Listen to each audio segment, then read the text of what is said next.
A client recently asked how to handle a price objection. Their prospect wanted a major discount, which would have meant shaving almost $5,000 off the price. Now, before I recount how I told them to respond, let's see how this request could have been avoided in the first place. Imagine needing life-saving surgery. There's only one surgeon in town capable of saving you, and she names her price. You nearly fall off the chair, swallow really hard, and then say, I'll find the money. Okay, maybe that's an extreme example, but you get the idea. But what if you're a consultant in a crowded field? There are lots of other providers who could provide the same service, maybe even undercut your price. How do you stand out and maintain your price in the face of the bargainer? There are two parts to the answer. The first is it comes down to your business posture.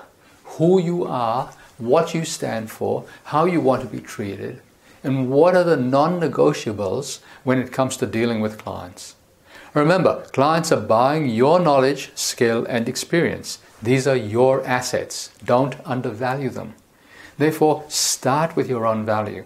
Do you really believe, deep down, that you provide value for the money they're paying you? What are you saving them in time, money, and effort? How are you helping them reach their outcome faster? Do you internalize it? Because if you don't believe you provide real value, it'll come across and people will intrinsically doubt you. Now, this is not about being arrogant. It is about being your authentic self. This is about who you are, and if they want your help, this is the price. Now, part two is that you have to communicate this value by educating your prospects. Now, I'll cover that in later videos, but right now, back to what I told our client regarding the requested discount.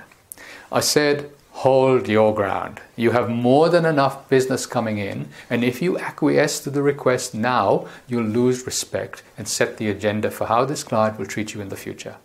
In short, you're setting yourself up for trouble. The client will always want to negotiate and will always be difficult. So just don't go there. Now, some of you might also be thinking, that's all very well, Rashid, if you have a steady stream of income and clients coming in. But what if you don't? Well, intrinsically, the same rule applies.